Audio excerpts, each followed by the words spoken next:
Bago nga ako makauwi ng Pinas, ay tumaba akong lalo. Ayan, dumoble na yung size ko dito. Charis. Sunday ito. Nung Sunday ito at eto na yung kaibigan ko na hindi pa nagsisimula yung araw ay mukhang pagod na. At eto nga, nagpaplastikan kami dito sa mga oras na to. Charis. Ayun nga, sinabi ko na sa kaibigan ko yung araw o petsa ng aking pag-uwi sa Pinas at ayan yung reaction niya. Ito nga si Ruchin ay magkalugar lang kami sa Bicol at magkalapit lang yung amin tinitirahan sa Bicol.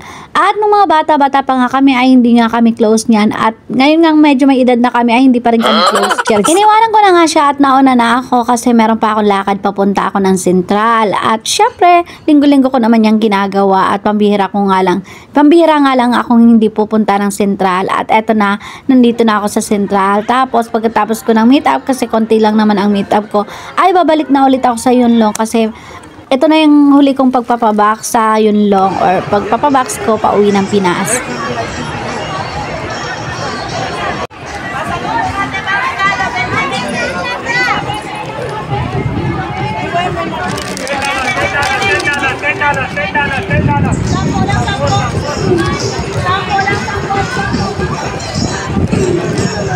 At ganito nga ang mga nangyayari dito sa Sentral tuwing Sunday. Yung iba ay busy talaga at mga nagtitinda din. At ganyan nga, parang sa atin lang din sa Pinas, mga naglalatag sila ng paninda nila.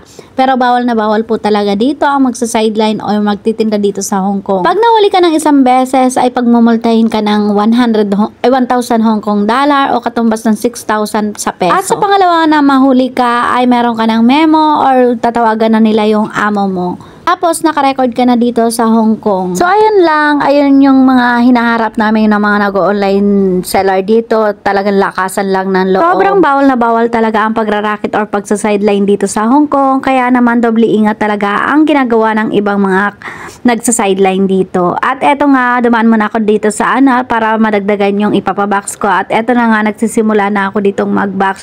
At syempre, mag-isa lang ako dito kasi wala pa si Ruchin. Nasa pa siya. Nagsa-sideline rin siya. At ito na nga yung pang-apat ko na box sa loob ng 2 taon ko dito sa Hong Kong. At ito na siguro, ito na yung last ko kasi uuwi na ako. Siyempre, magpapabox ulit ako pag nagtrabaho ulit ako dito. Natural, no? Siyempre, sa last box ko na to ay kakaunti lang talaga yung pampasalubong ko dito kasi hindi na ako nag-ipon. At eto nga, ang kaibigan kong tukso, ayan, imbes na hindi na sana ako gagastos, ay ayan nga, nagpadala rin siya ng nagpasabay rin siya ng mga ipapadala niya sa anak niya.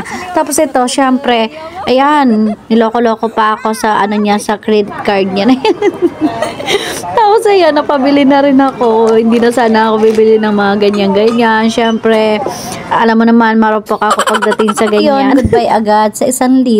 At ayan lang yung nabili dito ng 1,000. At ayan, mag-aalas 5 na to ng hapon. At ayan nga, malapit na kami matapos or malapit na ako matapos sa pagpabox ko. At hindi nga po, no, yung pagpabox ko. At gutom na ako. Kaya naman, parehas pala kami ni Richie na gutom na at hindi pa kami nagla-lunch. Mag-aalas 5 na to ng hapon at pupunta na nga kami sa KFC para dito na mag-lunch. At ito na rin yung gabihan namin. Na-stress din pala ako ng very light sa aking pinakarguhan kasi winala nila yung trolley bag ko na ipapadala ko sana sa Pinas. Syempre, malaking bagay din yon, magagamit din yon pag namimili. Kaya lang winala nila at wala man lang silang response sa akin tungkol sa bagay na yon. Nakakasad lang, no, na pag halimbawa tayo or yung mga nagpapadala ang na-late lang ng konti or may something lang na nagagalit agad sila.